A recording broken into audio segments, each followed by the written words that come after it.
Oh man, he is a funny guy, isn't he? I tell you, it's hard to know how to live sometimes, right?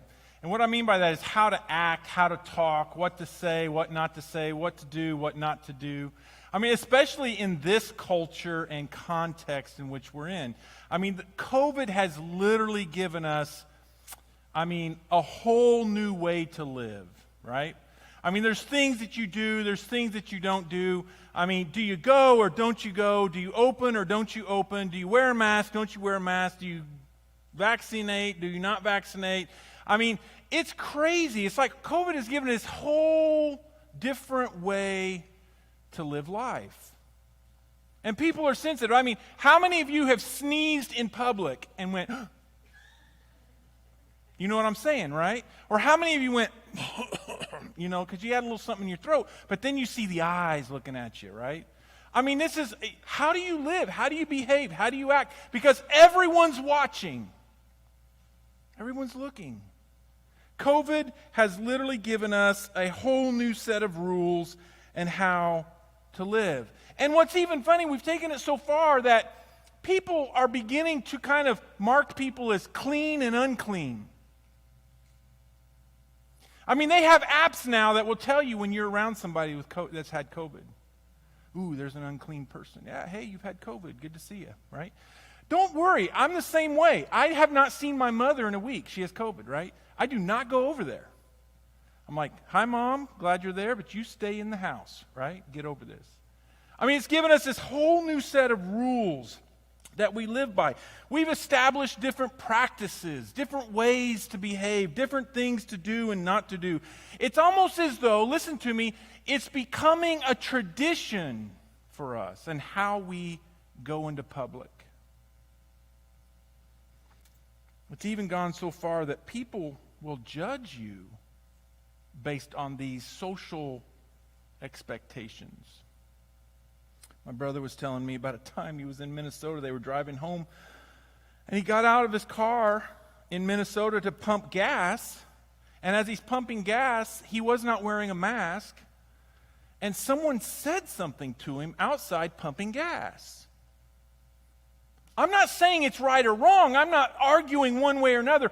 I'm arguing, or not even arguing, I'm letting you know that something that you already know, that COVID has changed how we live. It's changed how we interact. It's changed the behavior. There are certain things that are now becoming expected of you. And if you don't do them, people will judge you. People will question you. People will shun you. People will even call you names. Religion's not much different, is it?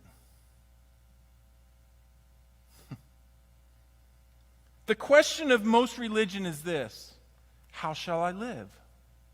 What should I do? What should I not do? How should I behave? What should I say and not say? Even within the Christian religion, we have kind of created a culture that there are even, whether it's said or not said, there's sort of unsaid, unspoken expectations in the Christian culture. The heart of the religious practice of any religion is purity. We want to be pure. We want to be clean. We want to do our religion and live our life the best we can live it. And there's nothing wrong with that. The Christian religion has its own traditions and rules that we live by. Whether they're spoken or unspoken, they're just kind of there. My dad told me a time when he was younger, a woman in the church had come forward in a revival and knelt down at the altar, and he said you could see it in her eyes that she was doing work with God. She was confessing. She got up totally free of the sin that was in her life, and immediately a little old lady came. It doesn't have to be an old lady. This time it just had to be a little old lady, a little mature lady. Sorry, ladies, not old. A little gray-haired lady come up to her and patted her on the back and said, okay, now that you've given your life to Jesus, here's what you need to do and not do. And Dad said immediately you saw the weight come upon her. We have these expectations. You know the do's and the don'ts. Don't drink, don't smoke, don't chew, and don't date girls who do. I grew up in a very strict, legalistic, not supposed to be fundamental, but fundamental church. So did Philip Yancey. Look what Philip Yancey said in this book called What's So Amazing About Grace. He said, I came out of the Southern fundamentalist culture that frowned on co-ed swimming, wearing shorts, jewelry, and makeup, dancing, bowling, and reading the Sunday newspaper. Alcohol was a sin of a different order with the sulfurous, I think it's supposed to be sulfurous stench of hellfire about it. No short skirts or for women and no longer hair for men. No polka dots on, I've never heard this one. No polka dots on women's dresses because they might draw attention to suggestive body parts. I'd never heard of that one before. No kissing, no holding hands, no rock music, no facial hair. It all calls to mind the dog who thought his name was No, because that's the word he ever heard. That's the only word he ever heard from his master. Philip Yancey said that. It's sad, but true. Yes, every community sort of has a rule of living, has a way to live, has the do's and the don'ts. I get that and understand that. And even within the Christian religion, those are different. But it's sad that most of the people who aren't Christian only know us for what we're against, not what we're for. If you were to go ask somebody on the street to describe a Christian, they would probably begin to list off the things that we listed there, that we don't do. Now, I'm not here this morning to argue the right or wrong of do's and don'ts and rites and rituals and all of that, traditions. That's not the point. The issue today is not how you practice your religion. The issue today, and the problem that we're going to tackle today, is this: that sometimes church, sometimes Christian, we get the idea of purity confused with holiness. And all of those things that you see there, I guarantee you that those make you holy. We get the idea of purity confused with holiness. They're not the same. They're different. Our natural tendency is to get so focused on the rules and the do's and the don'ts, listen, that for purity's sake, we miss the deeper meaning of religion. We miss the deeper meaning of the relationship with God. We miss what God's really trying to do in us and through us. And so we fall into something that we call legalism. We fall into a sinful thing called legalism because, listen, it is the path of least resistance. Legalism is easier. It's easier to keep a rule than it is to change my heart. It's easier to do and don't rather than it is to confess and come clean. What's going on the inside can be hidden, but what I do out here, everyone sees. All of this stuff has nothing to do with what's on the inside. It's out here, what you see and who I am. Legalism is the path of least resistance. Listen, it is easier to be religiously pure than it is to be holy.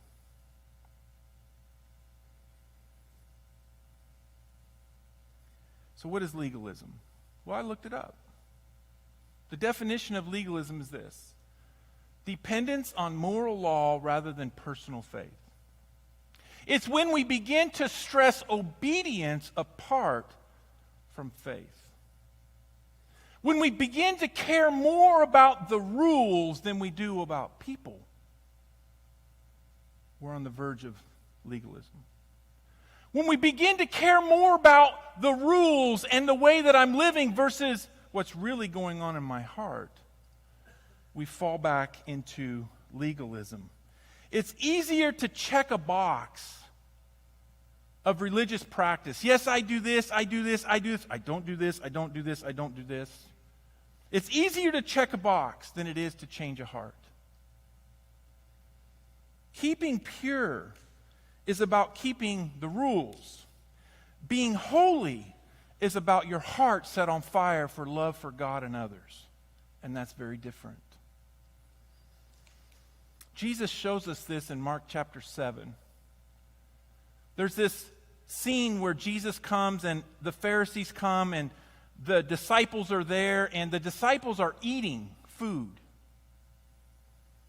And the Pharisees come up and they're like, what is your guys doing? What are they doing? Are they Jews? Yeah, I'm paraphrasing. They're Jews. Then how in the world, this sounds like something, why aren't they wearing masks? No, that's not what they said. How come they didn't clean their hands? Ooh. They've been out there and they're eating with dirty hands. Jesus runs into these religious leaders, and you know the religious leaders were the picture-perfect idea of purity. There was no one more outwardly pure than the Pharisees. Jesus even said so. On the outside, you're all white and clean, but on the inside, you're tombs of dead bones. They were pure, clean, white. They practiced their religion religiously. They were all about the do's and the don'ts. And so there was no other group of people there that day that was more pure than the Pharisees. And they wanted to argue with Jesus over a religious tradition that the Jewish people had, that they must ceremonially wash their hands before they eat. We do it because it's sanitary, right? For them, it was religious. It made the food unclean. It made me unclean. If I eat something with dirty hands, then I become unclean. Mark chapter 7, verse 1. One day, some Pharisees and the teachers of religious law arrived from Jerusalem to see Jesus. They noticed that some of his disciples failed to follow the Jewish ritual of hand washing before eating. Parentheses. Mark wants you to understand what's going on here. The Jews, especially the Pharisees, they do not eat until they have poured water over their cupped hands as required by their ancient traditions. Similarly, they don't eat anything from the market until they immerse their hands in the water. So it's almost as though if they go out to the market, they're more dirty than if they just are home and they need to eat. This is but one of many traditions that they have clung to, such as their ceremonial washing of cups and pitchers and kettles. So the Pharisees and the teachers of the religious law asked him, Jesus, why don't your disciples follow our age-old tradition? They eat without first performing the hand-washing ceremony. Our traditions, the things that we come up with, listen, our traditions can bury the true gospel if we let them. Religious purity makes us proud, and pride always divides. The Pharisees could not see Jesus and his disciples and for what they were really doing and who they really were. All they saw was that they weren't keeping the religious traditions of their ancestors. We know from other run-ins with the Pharisees that they were very prideful. They took great pride in their purity, in their keeping of the law. It was their purity rituals, the food laws, the rite of circumcision, obedience, that made them, or the keeping of the Sabbath, that made them distinctly Jewish. Now listen, this is an interesting scene because Jesus is about to blow their world up. Jesus is about to blow their religion out of the water. Jesus is about to teach them something very, very important here. There was three things, three main things that the Jewish people did that made them distinctly Jewish. One was their food laws, what they could eat and couldn't eat, and washing hands and ceremonial rituals and all of that. The other one was the rite of circumcision, which excluded women, right? And then the keeping of the Sabbath. These three things made them distinctly Jewish. And the Pharisees were the purest of pure at keeping these rituals, these religious doings, if you will, do's and don'ts. In the first century, there was really one thing that brought people together socially. Can you tell me what it was? Meals. The table. And here we have a group of people not willing to sit down and eat with someone else because of some religious, non-biblical, really. They made these things up themselves to keep the law. They had hundreds and hundreds of these things, these rules. It put a wall up between them and others. So much so that they could not associate with anyone that was not Jewish and also partaking in these rituals. It was their purity that kept the Jews socially distinct from other groups of people. And it was their rituals that also separated them from other people. Now, what did Jesus come to do? To seek and save that which is lost. Jesus came to have relationship with others. Jesus taught us to love one another. Jesus taught, this is why they had such hard time with Jesus. He ate with sinners, who I can guarantee you did not ceremonially wash their hands. Their food laws or their purity rituals made it impossible for them to hang out with non-Jewish people or unclean Jews. So Jesus just turns this upside down. Here's his disciples that he's okay with eating without doing the ritual. It's not our outward purity. Listen, it's not our outward purity. It's not the things that we do that everyone can see or don't do that everyone can see that should make us different. It's not our religion that separates us from people. We should not be It's our love that makes us different. And that comes from the heart. I can practice religion. I can be strict in all things. I can have a list of do's and don'ts. I can come up with all kinds of ways to ensure that I keep God's law. And I can enforce those upon you. But if my heart isn't in it, I won't love you like God expects me to love you. And that's what's going on here. Holiness, the character of Jesus in us, finds its truest expression in community. It's in community and my love for you and my sitting around a table with you.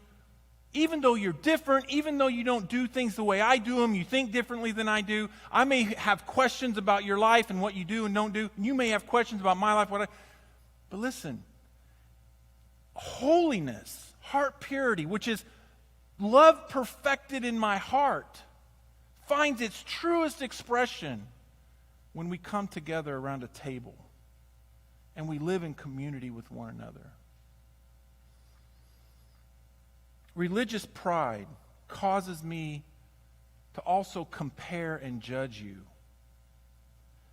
When I'm really, really good and disciplined about certain things and you're not, what's wrong with you? Can't you get it straight, Pastor Brett? I'm really getting tired of you, man. You know, it's about time that you should get this right. Took me a year to get it. How long you been a Christian? 20 years? Took me a year to get that one right. What's wrong with you? You see what I'm saying? when I put religious practice out there as what's priority number one, it puffs me up when I'm more disciplined at it than you are. It makes me compare my life with you. It makes me judge you. The Pharisees were quick to notice the failure of the disciples to wash their hands. We don't do that. Why are you doing that? That's not right. Why are you doing that? You can't do that. Look at Mark chapter 7, verse 6. So Jesus looks at them after they questioned the religious practice, and he replied, "You hypocrites! Isaiah was right when he prophesied about you, for he wrote this, 'These people honor me with their lips,'" their religious practices, their rituals, their traditions, "but their hearts are far from me." Their hearts are far from me. Listen, you have let go of the commands of God. You have let go of the commands of God and are holding on to human traditions. It's not about tradition, but it's about the condition of your heart. There is nothing wrong with traditions. I don't want you to hear me say, Pastor Tony says we don't have to do anything. That's not what I'm saying. We have traditions. There are things that we've grown up with. There are things that we should do. There are things that are okay for you that I should not do, and there's things that I do that's not okay for you. Man-made rules. We all have to keep the Word of God. But what is the command of God? To love God with your whole heart and to love your neighbor as yourself. And if there's anything in you that keeps you from doing that, even your religious practice, then it's wrong. Then it says their worship is a farce, and they teach man-made ideas as commands from God. Jesus, listen, was Jewish. I can guarantee you Jesus practiced the religious traditions of his ancestors. Jesus, his argument here isn't that traditions are good or bad or that the methods of purification are somehow wrong. That's not what Jesus is arguing here. Jesus here wants them to see that their focus is on their outward performance versus their inward heart. I read a quote by a church historian. His name is Jaroslav Pelikan, and I got the quote for you. He says, "Tradition is the living faith of the dead. Traditionalism is the dead faith of the living." If you're hanging on to those traditions, if you're hanging on to those rules and those do's and those don'ts that we've made up to keep pure, and you're not loving God with your whole heart or loving your neighbor as yourself, then you are exchanging the commands of God for human rules. It doesn't please God to put outward, it doesn't please God to be outwardly pure and inwardly dirty. The thing that I learned from this text is that dirty hands offend people, but a dirty heart offends God. Let that sink in for a minute. Let's examine our hearts. Let's not examine how well you're being a Christian. I don't even know what that means. But let's examine our hearts this morning. Jesus was stirred because they were hypocrites. Their hearts had abandoned the commands for human traditions. It's not hard to be purely Christian, but it's very hard and difficult to be holy. Holiness is a matter of the heart. And that's what Jesus is getting at. So Jesus in verse 14, he calls the people around, the crowd who was there, and he's like, this is the teaching moment, because I'm sure everybody was watching. Well, wait a minute. What's Jesus going to do? What's he going to say, right? He calls the people around and says, listen to me, everyone. He calls them around and says, all of you, listen, he said, and try to understand this. It's not what goes into your body that defiles you. You are defiled by what comes out of your heart. So what does this have to do with soul food? Because we're in a series. This is the last week of a series called Soul Food. The soul, some would call your heart. It's who you are. It's your being. Your heart and your soul could maybe be the same thing if you wish. It's who you are. It's your being. The soul gets unhealthy when all we do is focus on the outside things, when the inner soul is sick, sinful, sidetracked, off track. The soul does not get healthy from simply partaking in outward rituals and religious do's and don'ts. If those things are part of your discipline, then do them. But don't ignore the heart as you do them. Don't simply do them because it's the right thing to do. Don't simply do them so everyone can see. Don't simply do them so everyone can know that you're pure. God knows the heart. Outward purity doesn't make the soul right. A new heart does. So something must happen inside of me. Something must happen in me.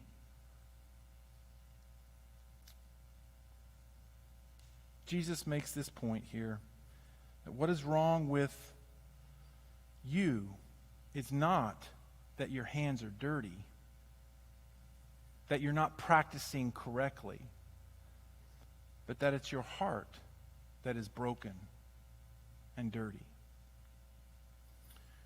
All the bad that is happening in the world, listen, isn't because of broken systems like politics and governments and economics.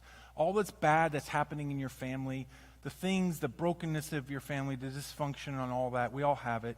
All of those things are not because you're not doing something out here right, but maybe you're not doing something in here right. Maybe the heart has not changed to where you love God fully and love others as yourself. All the bad in the world is happening because people's hearts are dirty. So Mark, for him, the cleaning up of the heart happens later. For Mark, it happens later at the cross and the resurrection. The cure is not found in more outward purity or right religious practice. No, the cure is found in the broken body of Jesus Christ on the cross. The cure is found in the shed blood of Jesus for me. The heart changes when I acknowledge Him and I embrace Him and I lean solely and only on His death and resurrection for the salvation of my soul. That has a way of cleaning the heart. It is the blood that was shed for me in the resurrection of Jesus. The resurrection gives me victory over those things in my life that bring me down. Jesus changes you, not from the outside in, but from the inside out. I ask our worship team to come and our